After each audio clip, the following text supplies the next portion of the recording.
part dans la vie si vous essayez d'être Superman de tout le monde. Prends. Les gens ne s'arrêtent jamais de demander quand ça sort. Alors, encore une fois, les amis, toujours un réel plaisir. Ça fait du bien de savoir qu'on m'attend tard le soir pour une discussion, l'intimité, c'est merveilleux. On reçoit beaucoup de messages, je lis personnellement tous les commentaires depuis un temps, donc si vous avez un message à me passer directement et vous avez du mal à le faire, pourquoi ne pas le faire à travers les commentaires? Je peux vous rassurer que je lirai votre message. Donc balancez un commentaire si vous désirez à propos de la vidéo ou un commentaire personnel ou particulier. Je tâcherai d'y répondre. Si pas par vidéo, on trouvera un moyen. Sinon, si vous n'êtes pas toujours abonné, assurez-vous de vous abonner encore une fois parce que YouTube, depuis un temps, désabonne les gens sans qu'ils ne le sachent. Donc, jetez un coup d'œil pendant que vous y êtes pour vous assurer que vous êtes toujours abonné chez vous.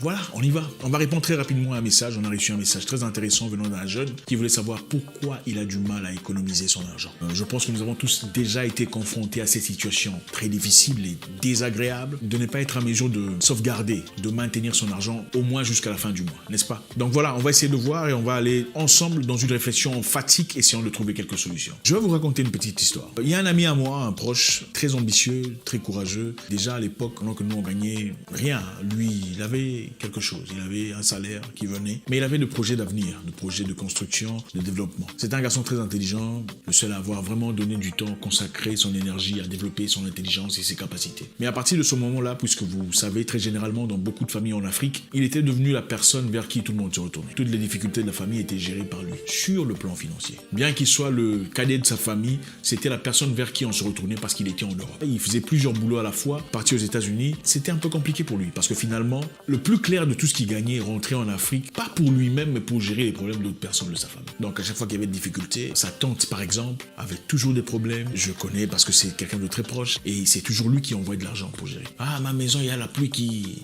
C'est lui qui envoie l'argent pour. Il y a la petite nièce qui est malade, qui a besoin de traitement. C'est lui qui envoie de l'argent. Donc il gérait les problèmes de tout le monde. Et aussi, par-dessus le marché, c'était quelqu'un de bien. Il était vraiment quelqu'un d'agréable, de bonne foi, de bon fond. Mais la finalité était quoi? 17 ans passés à l'étranger, il rentrera finalement, après avoir envoyé de l'argent pour une construction de sa maison, la construction qui n'avait jamais été faite, parce qu'on avait toujours des excuses pour utiliser cet argent pour autre chose. Aujourd'hui, il n'est pas dans de très bonnes conditions. C'est pour simplement vous dire, autant vous gagnez de l'argent, autant vous pouvez être quelqu'un de bien.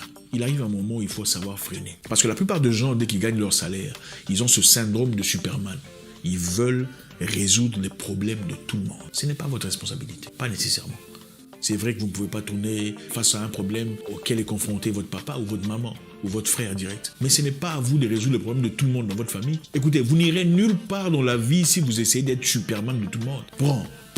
Les gens ne s'arrêtent jamais de demander quand ça sort. Et écoutez-moi, on peut vous présenter des problèmes compliqués disant il y a l'enfant qui est en train de mourir. Si vous dites que vous n'avez pas d'argent, cet enfant-là ne mourra pas, curieusement. Parce que généralement, on a l'impression que qu'en donnant, on va sauver la vie de cet enfant. Dans les cas très rares, c'est vrai. Mais chez nous, en Afrique, dans la plupart des cas, on te dira que l'enfant est en train de mourir, donc si tu ne participes pas, l'enfant mourra. Mais vous gardez votre calme pendant un petit moment. Vous reverrez l'enfant dans une semaine en train de jouer. Soyez un peu égoïste. Pensez à vous. C'est ça le message, le tout premier. Pensez à vous. Vous avez des projets de vie, de projets d'avenir, de construction, de développement. Vous n'arriverez jamais à l'accomplir si vous êtes toujours celui qui fait la mère Teresa.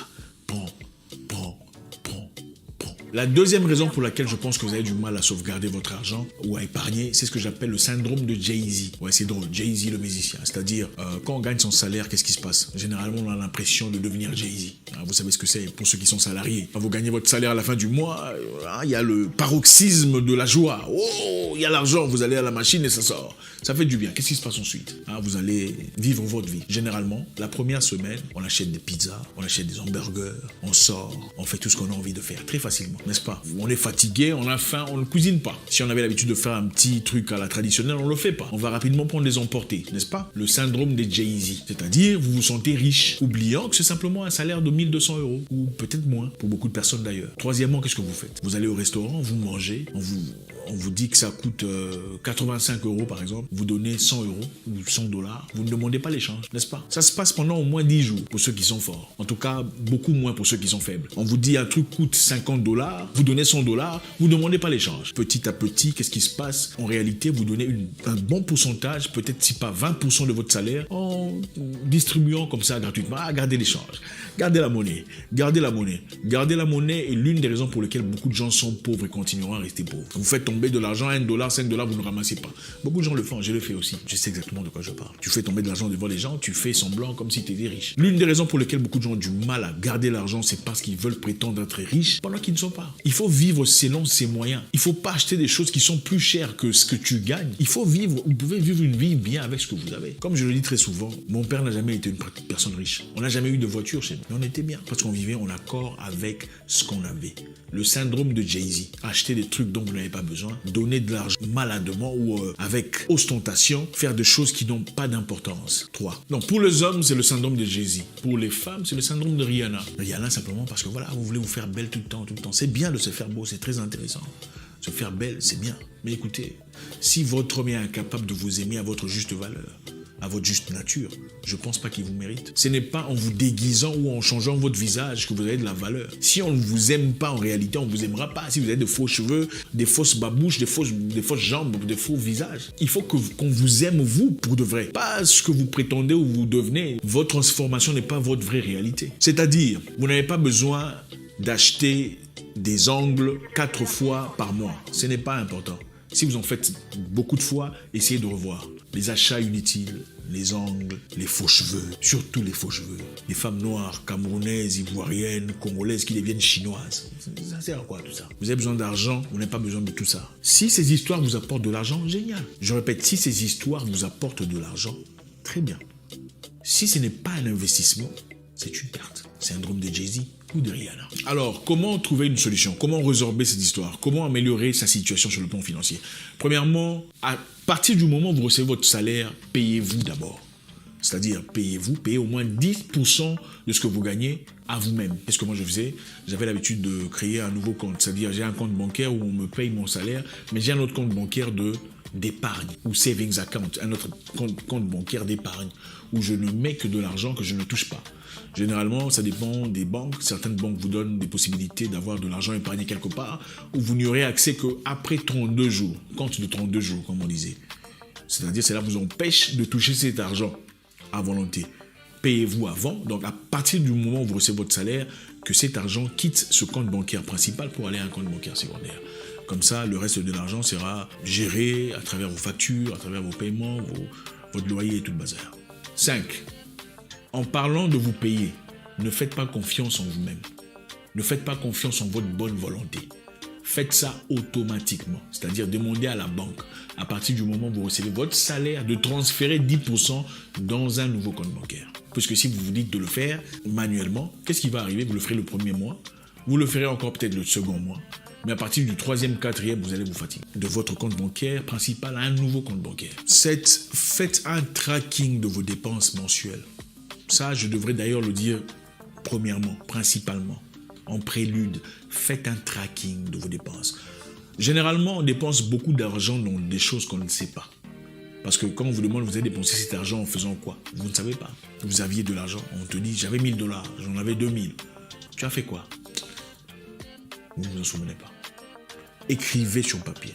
Tout ce que vous faites avec munitie, avec détail. J'ai dépensé de l'argent à acheter une sardine. J'ai dépensé de l'argent à acheter des chaussures, 50. J'ai dépensé de l'argent à acheter des chaussettes.